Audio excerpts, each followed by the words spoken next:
J'appréhende beaucoup le montage de cette vidéo. Salut tout le monde, j'espère que vous allez bien, je suis extrêmement content aujourd'hui de vous retrouver cette nouvelle vidéo filmographie de réalisateur. Une filmographie que vous attendez depuis le début du format presque. En effet, aujourd'hui c'est une vidéo filmographie de réalisateur sur celle de Steven Spielberg, sûrement le plus grand réalisateur du monde. C'est en tout cas un des réalisateurs qui a fait le plus de films et la plupart ont marché, la plupart sont connus, la plupart sont cultes même. J'ai pas compté le nombre de films mais il y en a presque 30, c'est pour cette raison que je ne ferai pas un top 30 de ces films, je ferai un top 10. Par contre pour sa filmographie on va voir tous ses films. Bref, j'ai trop parlé, c'est parti pour la fameuse filmographie de Steven Spielberg.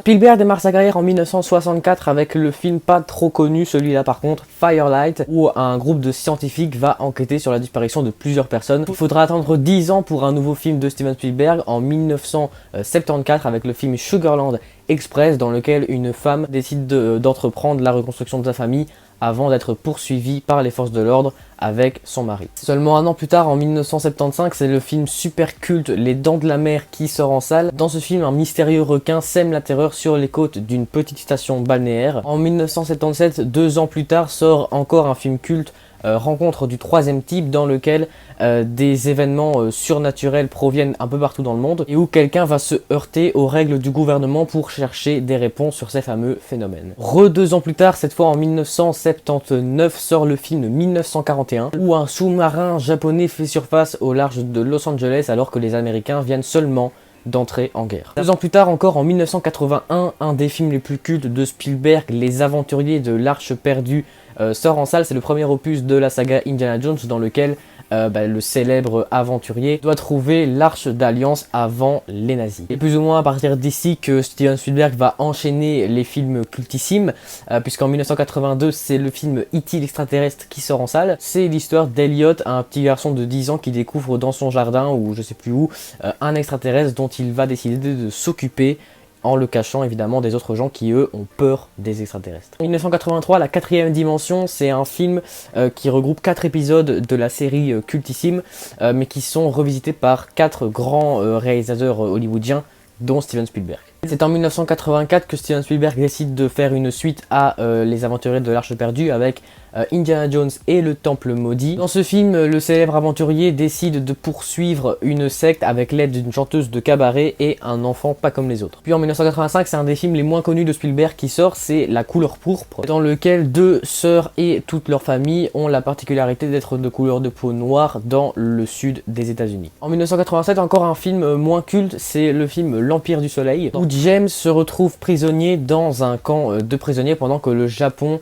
est en train d'envahir tout le reste du pays. En 1989, beaucoup de gens ont parlé de ce film à cause du décès de Sean Connery. Indiana Jones, La Dernière Croisade, avec donc Sean Connery. 3e opus de la saga Indiana Jones, dans lequel Indiana Jones part avec son père pour trouver le fameux Graal. La même année, Steven Spielberg réalise le film Always, dans lequel un pompier part en mission de laquelle il ne reviendra jamais, avant d'être renvoyé sur Terre par une fée. En 1991, avec le film Hook ou La Revanche du Capitaine Crochet, Peter Pan a grandi et a oublié toutes ses anciennes aventures avant que le fameux Capitaine Crochet ne refasse surface. Je précise aussi que ce film n'a rien à voir avec la version de Disney. 2 ans plus tard, Steven Spielberg réalise le film sans doute le plus culte de tous les temps, le film Jurassic Park, dans lequel le milliardaire John Hammond décide d'ouvrir un parc d'attractions après avoir découvert le clonage des dinosaures. La même année, Steven Spielberg réalise encore un film à grand succès et pareil très culte, La Liste de Schindler. Oskar Schindler à Cracovie en 1939 décide de protéger des juifs illégalement en les faisant travailler dans son entreprise. 4 ans plus tard et 4 ans après son film à succès Jurassic Park, Steven Spielberg décide de réaliser la suite, Le Monde Perdu Jurassic Park. 4 ans après le fiasco de son parc, John Hammond décide d'appeler Ian Malcolm pour une nouvelle mission. La même année sort le film Amistad, célèbre navire espagnol dans lequel se trouvent plein d'esclaves africains avant qu'une tempête vienne frapper le navire, ce qui va tout changer au voyage. Un an plus tard, un film un peu moins sérieux, un peu moins enfantin que Steven Spielberg décide de réaliser, Il faut sauver le soldat Ryan. Une escouade a pour mission de ramener sain et sauf le simple soldat James Ryan. On rentre dans les années 2000, plus précisément en 2001, avec le film AI, Artificial Intelligence ou Intelligence Artificielle comme vous voulez, où David, un robot à l'aspect humain, est un des seuls à pouvoir ressentir des émotions et malheureusement il va également tomber malade. L'année d'après, encore un film culte, le film Minority Report sort en 2002. En 2054, la société du futur a complètement éradiqué les crimes avant qu'un jour le chef de brigade trouve l'image de lui assassinant un inconnu. La même année sort un film que j'adore, Arrête-moi si tu peux, un biopic sur Frank Abagnale Jr. qui a vite découvert que c'était beaucoup plus simple de mentir et d'escroquer les gens que de chercher un vrai taf. 2 ans plus tard, Steven Spielberg rappelle Tom Hanks pour le film Le Terminal que j'adore aussi. Un immigrant fuyant la guerre dans son pays se retrouve dans le terminal de l'aéroport de New York et ses papiers étant complètement illégaux, il est obligé de devoir y rester et de s'y installer. En 2005, un film que j'aime bien mais qui pourtant a été complètement oublié, c'est le film La Guerre des mondes avec Tom Cruise. Quelques minutes après que sa femme lui ait confié la garde de ses enfants, Ray est attaqué par des extraterrestres comme d'ailleurs le reste du monde. En 2005 sort le film Munich. Après le meurtre de 11 athlètes israéliennes et de leur coach, le gouvernement décide de confier à un homme une série de représailles stratégiques. 19 ans après la suite d'Indiana Jones et la dernière croisade, Steven Spielberg décide d'encore nous faire une suite, Indiana Jones et le royaume du crâne de cristal, sorti en 2008. Le professeur Indiana Jones rencontre un jeune motard qui lui propose de le mettre sur la piste du royaume du crâne de cristal. 3 ans plus tard, en 2011, Steven Spielberg réalise le pari fou d'adapter une bande dessinée en motion capture avec le film Tintin et le secret de la licorne. Après avoir acheté la maquette d'un bateau, Tintin, le célèbre journaliste belge, se retrouve confronté à une série d'aventures afin de trouver un secret. La même année, un film que j'adore et qui pourtant est assez oublié, je trouve, c'est Cheval de guerre. Lorsque la Première Guerre mondiale éclate, le père d'Albert y envoie Joey, le cheval de son fils, et il va malheureusement attendre plusieurs années avant de pouvoir rejoindre son cheval à la guerre, si ce dernier est toujours vivant d'ici là. En 2012 sort un film dont j'ai déjà parlé sur la chaîne, le film Lincoln, film qui développe les derniers mois de la vie d'Abraham Lincoln, 16e président des États-Unis. En 2015 sort une nouvelle collaboration entre Steven Spielberg et Tom Hanks, Le Pont des espions. La CIA confie à James Donovan, un avocat, la défense d'un espion soviétique. Contre toute attente, l'homme de loi refuse. L'année d'après, en 2016, Steven Spielberg réalise Le Bon Gros Géant, une adaptation du livre de Roald Dahl. Arrivé au pays des géants, Sophie va vite se rendre compte que le géant qui l'a capturé n'est en fait pas si méchant que ça, contrairement à ses camarades. En 2017, encore une collaboration avec Tom Hanks, le film Pentagon Papers. Daniel Ellsberg cherche à publier des documents classifiés secrets qui développeraient en gros la réelle nature des États-Unis durant la guerre du Vietnam. Pour l'instant, le dernier film de Steven Spielberg à être sorti, c'est un film sorti en 2018, un film très connu, le film Ready Player One. En 2045, les humains se réfugient dans l'Oasis, un univers virtuel dont la découverte d'un easter egg offrirait une fortune colossale à celui qui le trouverait. Voilà, j'en ai fini avec la très longue filmographie de Steven Spielberg. Il y a vraiment des gros films incroyables dans cette filmographie. On passe donc maintenant à mon top 10 de ces films. À la 10e place, j'ai mis le film Le Bon Gros Géant. C'est vrai que le film a des défauts comme les effets visuels que je trouve assez décevants, assez gênants. Ils se constatent. Et c'est vrai que c'est un peu moche. Il n'y a rien de catastrophique hein, non plus, attention, mais je trouve que c'est assez mal fait.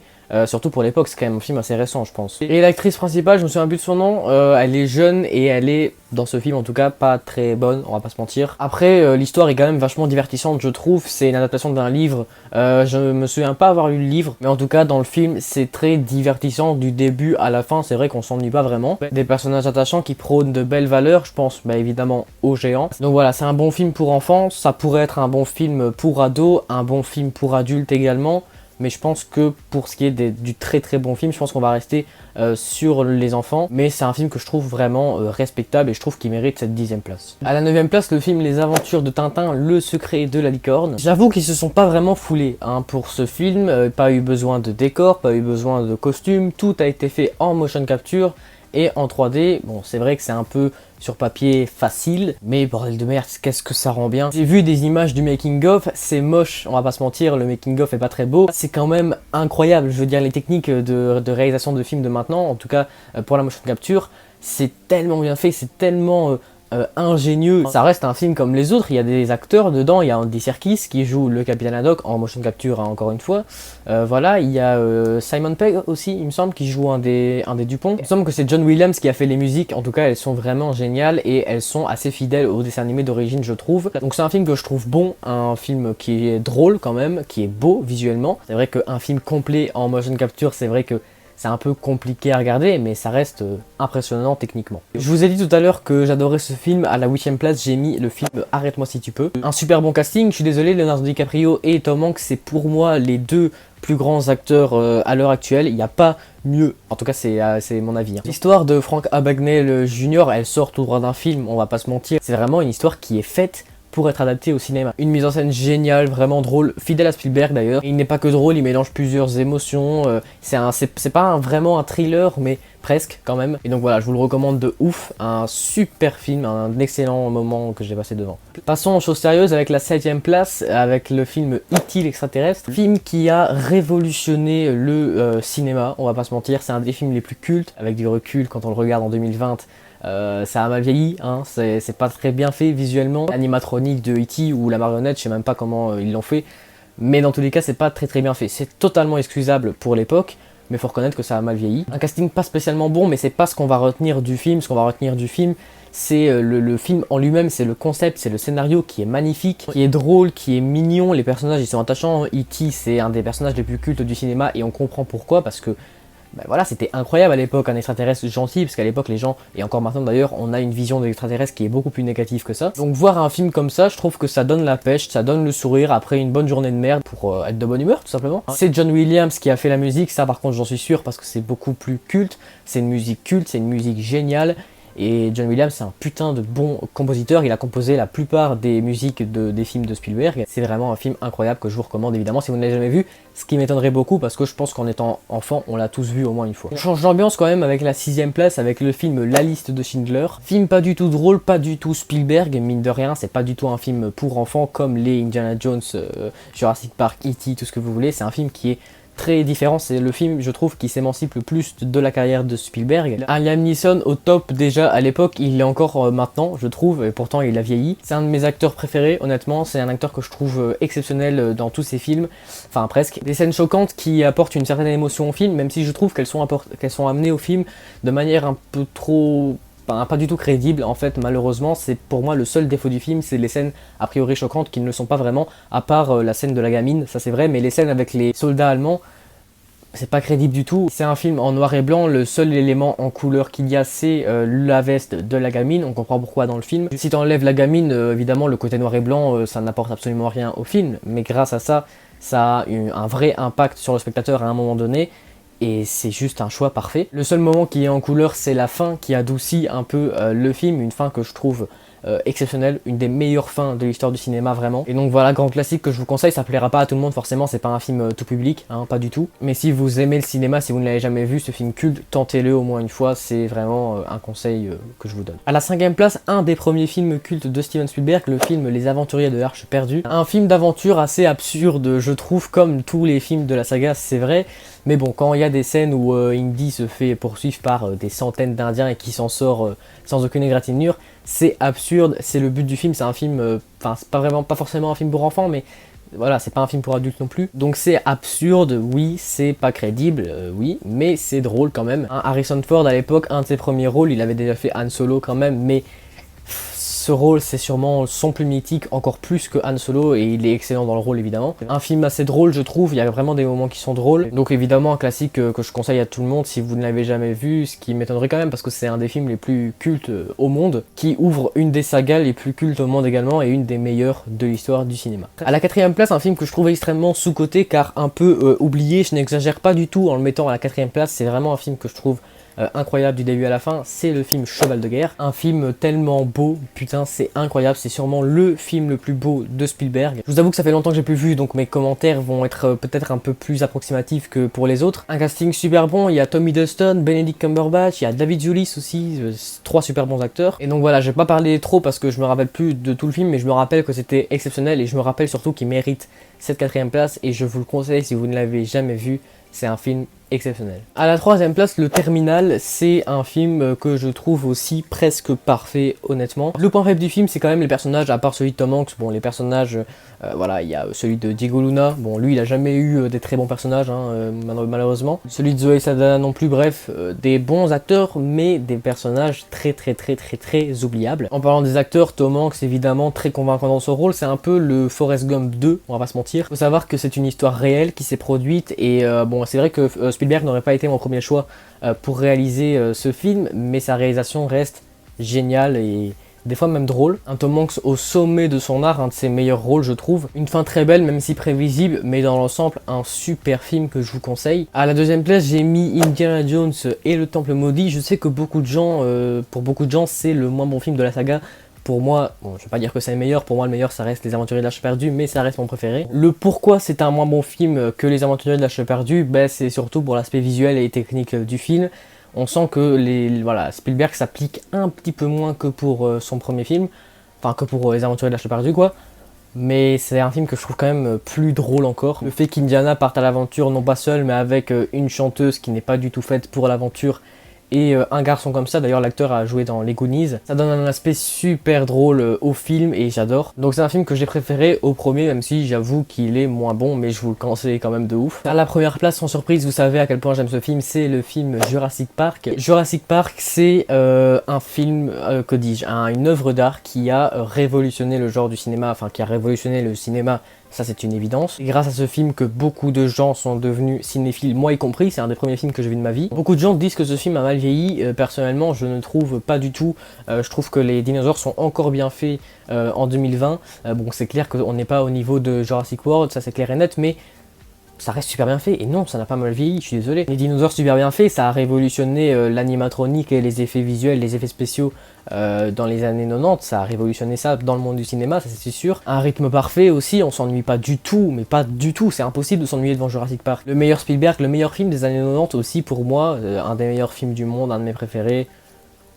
Comment ne pas vous le conseiller? Bon, évidemment, vous l'avez déjà vu, c'est impossible de ne jamais avoir vu Jurassic Park. Donc voilà les gars, c'est déjà la fin de cette longue vidéo, j'ai presque 1 heure de rush, c'est énorme. J'espère que cette vidéo vous aura plu, si c'est le cas, n'hésitez pas à mettre un pouce en l'air, vous abonner à la chaîne, bref, vous connaissez la chanson. On se retrouve tous les jours sur mon Discord, samedi normalement pour un nouveau live, et vendredi prochain pour une nouvelle vidéo. D'ici là, je vous dis à très bientôt, salut!